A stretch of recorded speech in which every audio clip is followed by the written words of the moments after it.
नमस्कार, आप देख रहे हैं जन उत्तराखंड और मैं हूं आपके साथ भानु दीक्षित। सबसे पहले नजर हेडलाइंस पर।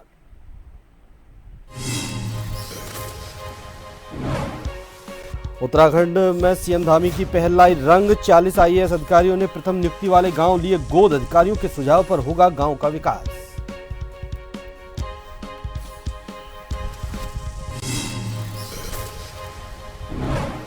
उत्तराखंड में पंचायती राज चुनाव पर सुनवाई कल। हाईकोर्ट में रोस्टर को लेकर पेश किए जाएंगे दस्तावेज। न्यायाधीश नरेंद्र और न्यायमूर्ति आलोक मेहरा की बेंच में होगी सुनवाई।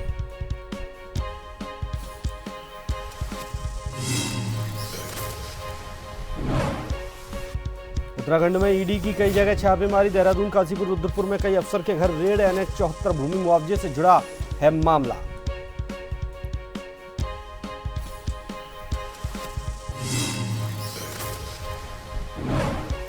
कालसी चक्राता रोड पर एक्सीडेंट में 3 की मौत। देहरादून से चक्राता जा रहे लोगों की कार गिरी खाई में, 1 घायल, 3 की हुई मौत।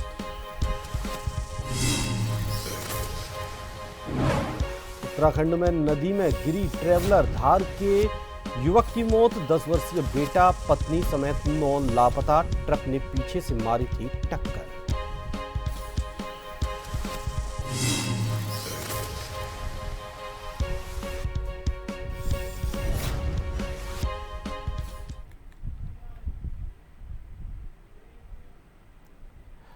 खबरें विस्तार से। मुख्यमंत्री पुष्कर सिंह धामी की अपेक्षा के अनुरूप विकसित प्रदेश और विकसित राष्ट्र का सपना साकार करने के लिए प्रदेश के 40 वरिष्ठ आईएएस अधिकारियों ने अपने प्रथम नियुक्ति स्थल को गोद लिया है। एक सरकारी विज्ञप्ति में ये जानकारी दी गई।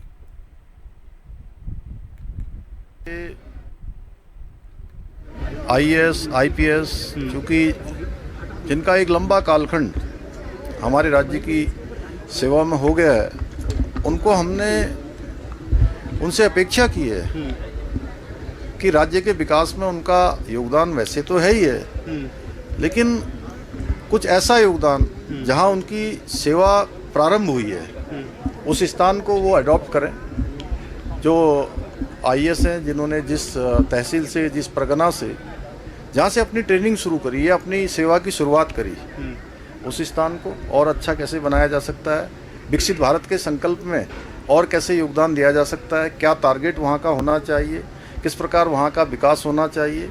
इसी प्रकार आईएएस, आईपीएस में भी जिन्होंने पहले थाने से शुरुआत करी है, तो निश्चित रूप से सभी लोग मिलकर काम करेंगे। हमारे प्रधानमंत्री जी का जो विकसित भारत का संकल्प है, वो संकल्प तभी पूरा होगा जब हर एक व्यक्ति उसमें योगदान देगा और विकसित उत्तराखंड बनेगा, उसमें सबका योगदान हो, इसलिए ये काम शुरू किया गया है। उत्तराखंड की राजधानी देहरादून में भारतीय जनता पार्टी के वरिष्ठ नेता, केंद्रीय वन एवं पर्यावरण मंत्री भूपेंद्र यादव ने 1975 में लगाए गए आपातकाल को भारतीय लोकतंत्र राजनीति के सबसे दुखद और कल अध्याय बताया। काला अध्याय उन्होंने कहा कि प्रधानमंत्री नरेंद्र मोदी देश को आगे बढ़ाने का काम कर रहे हैं। भारत में स्वतंत्र न्यायपालिका को आगे बढ़ाना है, संघीय राज्य संबंध को आगे बढ़ाना है और लोकतंत्र को आगे बढ़ाना है।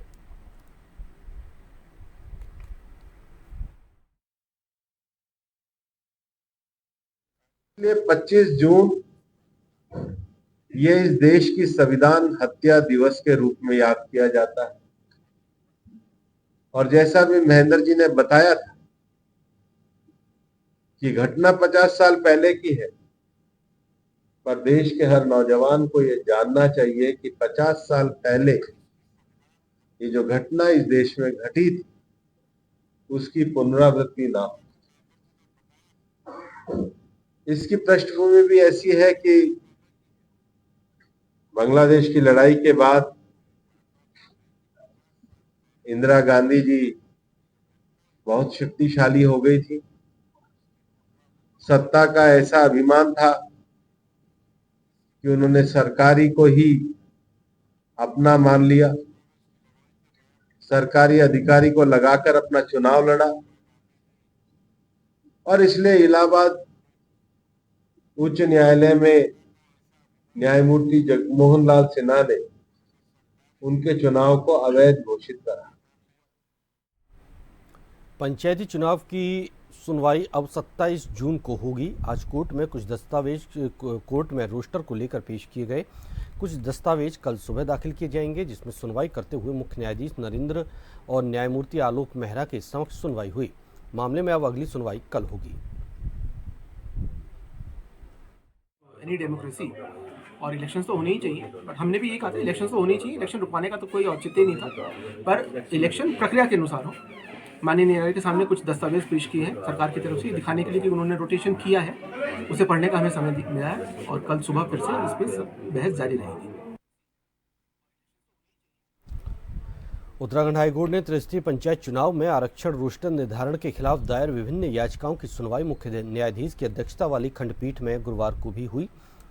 गुरुवार को सरकार की ओर से आरक्षण का रोस्टर कोर्ट में पेश किया गया, जिस पर याचिकाकर्ताओं ने अध्ययन के लिए आज का समय मांगा, जिस पर कोर्ट ने सुनवाई की तिथि कल 27 जून की निर्धारित कर दी।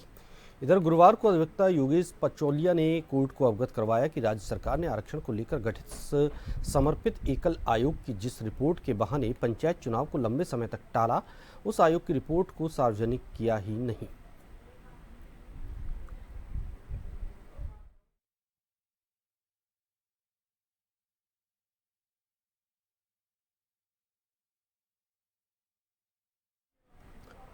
इन दिनों हरिद्वार के भगवानपुर में सियासी माहौल पूरी तरह से गरमाया हुआ है। भाजपा सरकार में राज्य मंत्री और कांग्रेस के विधायक आमने सामने हैं। उद्घाटन और शिलान्यास को लेकर बयानबाजियों का दौर दोनों तरफ से जारी है। दरअसल भगवानपुर में भूतपूर्व कैबिनेट मंत्री सुरेंद्र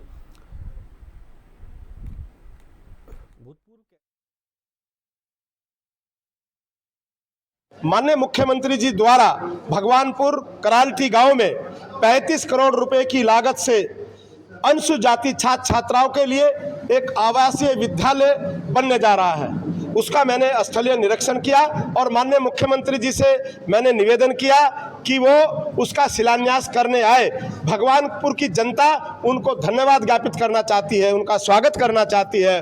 तो माननीय मुख्यमंत्री जी ने जुलाई के फर्स्ट वीक में आने के लिए कहा है कि वो आएंगे और इसका शिलान्यास होगा। मैंने स्थलीय निरीक्षण किया और बहुत ही जल्दी कार्यक्रम डिक्लेयर होगा और मुख्यमंत्री जी आएंगे और जितने भी विधायक हैं, चाहे वो कांग्रेस के हैं, चाहे वो निर्दलीय हैं, चाहे वो बीजेपी के हैं, सबको निमंत्रण दिया जाएगा। मुख्यमंत्री समाज कल्याण और परिवहन मंत्री का ये अथक प्रयास है। उनके जीवन का सबसे बड़ा सपना था। कल तक तो देसराज कर्णवाल जी आरोप लगा रहे थे सुरेंद्र राकेश जी पर, कहीं घोटालों का आरोप लगा रहे थे, कहीं विकास कार्य की बात कर रहे थे, ना ममता राकेश विकास करा रही है। तो मैं तो कह रही हूँ कि उन्होंने पता नहीं कौन सा चश्मा पहन रखा है कि उस चश्मे से उन्हें विकास भगवानपुर विधानसभा का दिखाई नहीं देता। और मैं आपके चैनल के माध्यम से उन्हें चुनौती देती हूँ कि ऐसे कितने स्कूल कॉलेज उन्होंने अपने विधायक रहते हुए अपनी विधानसभा में कराएं। एक कार्य तो बताएं कि कोई स्कूल कॉलेज एससी समाज के लिए, सर्व समाज के लिए, छात्र छात्राओं के लिए कोई ऐसा विशेष कार्य किया हो। आज आप देख रहे हैं कि शॉर्ट नोटिस पर कोई ऐसा कार्यक्रम नहीं था, लेकिन इतना जन सैलाब जो यहाँ खड़ा है, इसमें एससी समाज के साथ साथ सर्व समाज के लोग हैं। और ये गवाह हैं इस बात का कि स्वर्गीय सुरेंद्र राकेश जी और उनका परिवार बेदाग छवि के हैं और हमेशा उन्होंने विकास कार्य कराया है और विकास पुरुष के रूप में अपनी पहचान बनाई है। विश्व तंबाकू निषेध दिवस पर एसपी चंपावत के निर्देश पर ड्रग फ्री देवभूमि अभियान के तहत चंपावत और लोहाघाट में पुलिस ने नशा मुक्ति जागरूकता रैली का आयोजन किया, जिसमें स्कूली छात्र, पुलिस, एसएसबी, आईटीबीपी के जवानों ने प्रतिभाग कर लोगों से नशा छोड़ने की अपील की। रैली मोटर स्टेशन चंपावत से लेकर रोडवेज स्टेशन तक निकाली गई।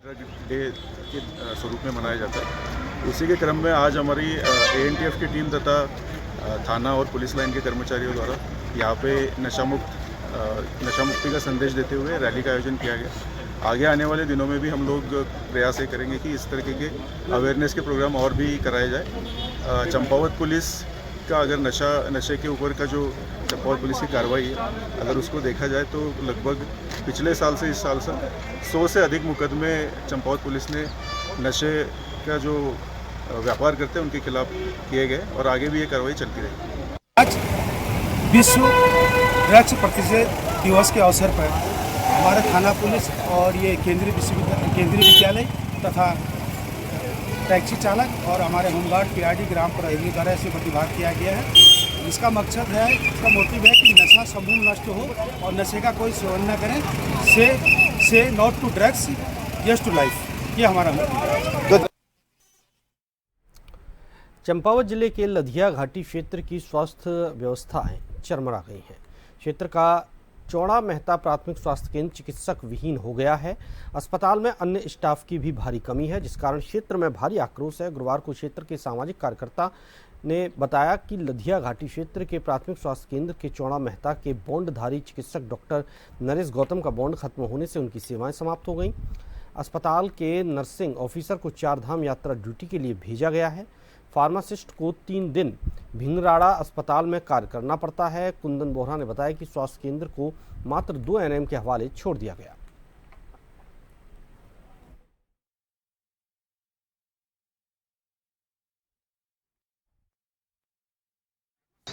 आज हमारे इस लधिया घाटी क्षेत्र के लिए बड़ी दुखद खबर कहें, क्योंकि जो ये अतिरिक्त प्राथमिक स्वास्थ्य केंद्र चौड़ा मेहता है, यहाँ एकमात्र डॉक्टर साहब डॉक्टर नरेश गौतम जी थे।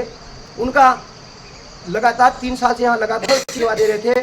उनका अनुबंध आज कल समाप्त हो चुका है, तो उनको घर में के लिए भेज दिया। जब तक उनको स्थायी नियुक्ति मिल जाती है तब तक यहाँ पर बिल्कुल आप देख रहे होंगे कि इतनी लंबी आबादी, कम से कम 10,000 क्षेत्र की घाटी है। लधिया घाटी क्षेत्र के नाम से मशहूर है। यहाँ पर डॉक्टर नहीं है। अभी क्या कहते हैं, धरसू से एक पेशेंट गाड़ी बुक करके यहाँ पर आए हैं। तो मेरा प्रशासन से अनुरोध होगा कि अगर यहाँ पर जल्दी 1-2 दिन में अगर यहाँ डॉक्टर की नियुक्ति नहीं देते हैं तो हम पूरे क्षेत्रवासी एक जन आंदोलन करेंगे। अगर यहाँ भी नहीं होगा तो हम अनिश्चितकालीन भूख हड़ताल पर भी जाने को बाध्य। क्योंकि विधानसभा झवरेड़ा के ग्राम नन्हेडा अनंतपुर में निर्माणाधीन सड़क को लेकर ग्रामीणों का गुस्सा 7वें आसमान पर है। बता दें कि सड़क निर्माण कार्य का विरोध करते हुए आज ग्रामीणों ने जोरदार हंगामा किया। ग्रामीणों का आरोप है कि ग्राम प्रधान ने सड़क निर्माण कार्य में भेदभाव किया है और कुछ खास लोगों को लाभ देने के लिए सड़क को 3 फीट ऊपर उठाकर बनाया जा रहा है, जिससे बाकी के ग्रामीणों के घरों में और खेतों में पानी भर जाएगा। ग्रामीणों का कहना है कि हम लोग कई बार प्रधान से गुहार लगा चुके हैं कि सड़क को समतल कर बनाई जाए, जिससे कि उनके घरों, खेतों में पानी ना भरे।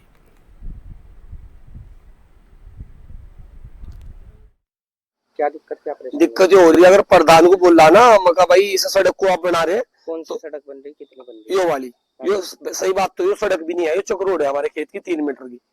तो अगर बोल रहा अगर आप बना भी रहे तो इसे लेवल में बनाओ, जो पिछले वालों को दिक्कत ना हो। तो ऊपर से प्रधान यो कह रहा आप पे जो हो वो कर लो। अगर आप लेवल में नहीं बन रही, लेवल में नहीं करनी, आप देख लो 3 फुट 3.5 फुट ऊपर उठा के बना रहा। दिक्कत है सर, हमारे खेत में पानी आ रहा, सारे फसल का नाश हो रहा। पीछे से भी पानी बहुत दिन से चल रहा। अगर मैंने बोला नाली वहां तक बना दो आप, तो वो कह रहा जी मैं तो यहीं तक बनाऊंगा। प्रधान पप्पू नाम अकरम है उनका, पप्पू को हो। अच्छा। तो अभी मैंने उन्हें बोला था 1 घंटा पहले, तो मुझे नुका अगर आप मेरी खेल ढेर वो करोगे मैं फार्म कर दूंगा आपके नाम की FIR। हाँ मेरे नाम की। अच्छा। अगर मेरी खेल आप वो ढेर वो करोगे। तो अभी एक शादी थी 19 तारीख में, उनको बारात आ रही थी, उन्होंने ना करी थी यहाँ पे कोई मानना डलवा, हमारे शादी है तो उन्होंने उनकी चीज पे और यहाँ माल डलवाया उनकी भी। अगर जो भी बोल लो तो हमें तड़ी दे रहा हर तरह से। कह रहा जो आप पे वो कर लो, मैं नहीं मान लूंगा, मुझे तो यहीं तक ही बनानी, आगे मेरे पे ठेका नहीं है किसी का भी। सड़क में दिक्कत है जी, ये हमारा घर है सामने, ये देखो ये नाली पहले 6-7 महीने पहले बनी थी नाली, मतलब ये पहले भी नाली वहीं तक के बनी थी और अब भी यहीं तक के बननी। अब सड़क पहले बोल दिया था प्रधान ने, उसके बाद में मतलब बनेगी। अब जब ये नाली बना देगा उसके बाद में जब ये सड़क आएगी, जब सड़क गया दूर की दूर तक के बनवा देगी। अब वहाँ पे पानी जल रहा है खेतों में, हमारे सारा पीछे में खेतों में पानी जा रहा है हमारे घर का, जो हमारा घर सबसे पहला यहाँ से था, सब पीछे सारा घर जा रहा, वो पानी जा रहा। और दूसरे अगर खेत में छोड़ दो तो फिर ये लड़ो। अब भाई लेवल में नहीं बनाई जा रही, नहीं सर, यो पहले देखो, आप भी देख रहे हैं, यहाँ तक पहले नाली यहीं तक के बनी हुई, वहां तक की कोई नाली नहीं है, कुछ भी नहीं है, पानी की निकासी नहीं है, कहाँ को निकाल लो, सारा पीछे जा रहा है। तो सड़क 3 मीटर के ऊपर बननी है। उसके प्रधान को ये कहा, रात भी हमारी जो भाभी है उसने कॉल कर दी, उसे भी बात बोल लिया जो थारे पर कर लो, मतलब वो बोलने का उसपे 100 मीटर के आसपास। फिलहाल यहाँ रुकेंगे एक छोटे से ब्रेक के लिए।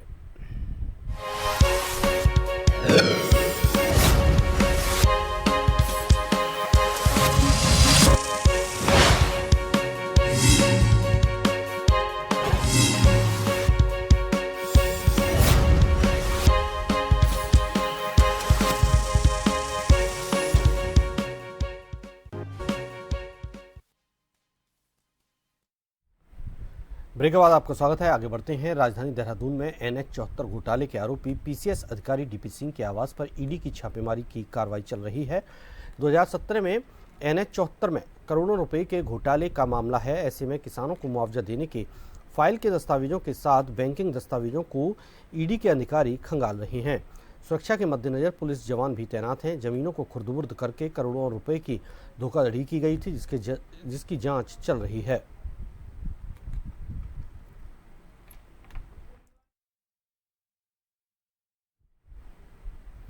रामनगर कोतवाली पुलिस ने एक युवक पर जानलेवा हमला करने के मामले में फरार चल रहे 7 आरोपियों को गिरफ्तार किया। पुलिस ने रात्रि ड्यूटी के दौरान हेड कांस्टेबल के साथ करने गए मामले में 3 लोगों को गिरफ्तार कर कोर्ट में पेश करने की कार्रवाई की। घटना के संबंध में कोतवाली के वरिष्ठ उप निरीक्षक मोहम्मद यूनुस ने जो बताया कि 13 जून की रात को शिवलालपुर चुंगी साने पंजाब ढाबे के समीप 2 पक्षों में मारपीट हो गई थी, जिसमें गांव बेड़ा झाल निवासी सारिम की हत्या हो गई थी।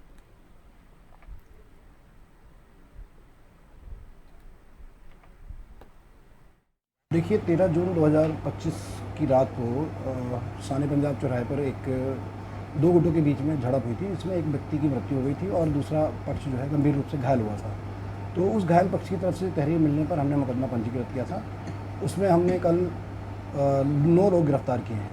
दूसरी घटना 24 तारीख को चोरपानी किराए पर जो हमारी पिकेट लगती है IRV की, उसमें हमारे जवानों के साथ में 3 लड़कों ने बदतमीजी की थी, उनका मोबाइल छीनने का प्रयास किया था। तो उस संबंध में हमने मुकदमा पंजीकृत किया था, जिसमें 3 लड़कों को गिरफ्तार किया था। उस घटना में जो 3 लड़कों में से 2 लड़के 307 वाली घटना में भी वांटेड थे। रुद्रप्रयाग के जखोली ब्लॉक में गुलदार का पिछले कई समय से आतंक बना हुआ है। गुलदार के हमले में कई लोग घायल भी हुए हैं, कुछ की मौत भी हुई। रुद्रप्रयाग विधायक भरत सिंह चौधरी ने जानकारी देते हुए बताया कि जखोकी की ब्लॉक में करीब 5-6 गांव में गुलदार का आतंक देखने को मिल रहा है। उन्होंने कहा कि गुलदार ने ब्लॉक में 3 महिलाओं को निवाला बनाया। वन विभाग द्वारा एक को पकड़ लिया गया है, जबकि एक गुलदार को मार दिया गया। क्षेत्र में और घटनाएं न हो, इसको लेकर कैमरे लगाए गए हैं।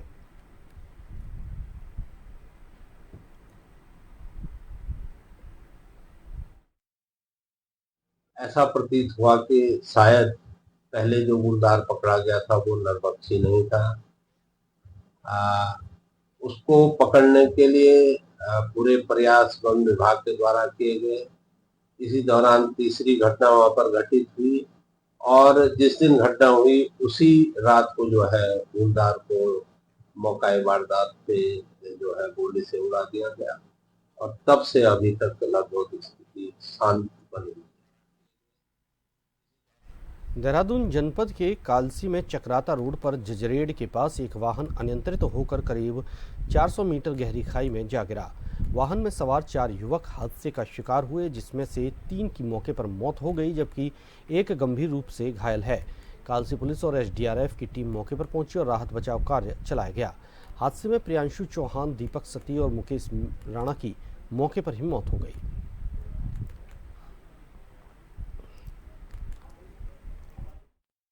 7:15 बजे करीब चापनों के ग्राम प्रहरी द्वारा सूचना दी गई कि एक व्यक्ति घायल है और नीचे गाड़ी गिरी हुई है।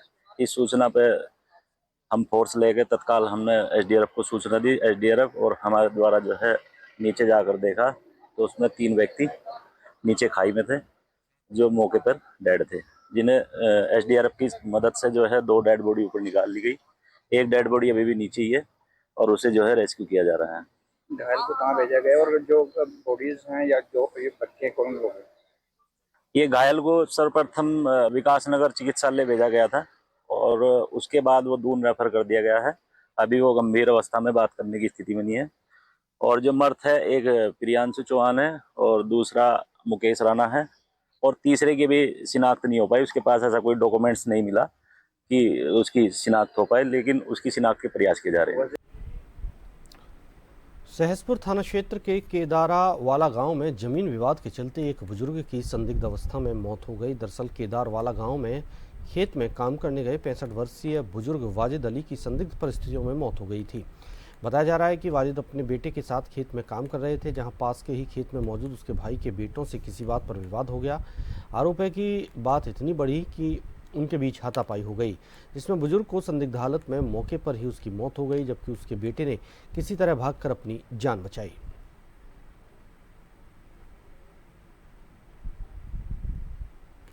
मुझे एमडीटी में एक सूचना प्राप्त हुई थी कि किसी झगड़े में किसी व्यक्ति की मृत्यु हो गई है। तो मौके पर ये बालूवाला पे हम पहुँचे हैं। तो यहाँ पे तहकीकात की जानकारी की तो पता चला है कि आपस में जो मृतक है जिन्होंने ये प्रयास किया है, मृतक जिन्होंने हत्या की है, ये आपस में एक ही रिश्तेदार हैं। ये इसके चाचा के लड़के हैं ये। तो इनका ज़मीनी विवाद चल रहा है पुराना। उस ज़मीनी विवाद में इनके बीच आज सुबह धक्का मुक्की हुई और उसमें इनका परिवार वालों का ये कहना है कि धक्का मुक्की के दौरान इनमें जो इसके चाचा के लड़के मनीष और असलम ने, इन्होंने जो मृतक है वाजिद अली, उसको जो खेतों में पानी है उसमें इसको डुबो के मारा है, जिससे इनकी मृत्यु हुई है। मौके पे हमारे द्वारा फील्ड यूनिट टीम और एफएसएल टीम को बुलाया गया है, जिनके द्वारा साक्ष्य एकत्रित किए हैं, जिन्हें रासायनिक परीक्षण के लिए भेजा जाएगा और सबका पंचायतनामे की कार्रवाई की जाती। इसी के साथ इस बुलेटिन में फिलहाल इतना ही। नमस्कार।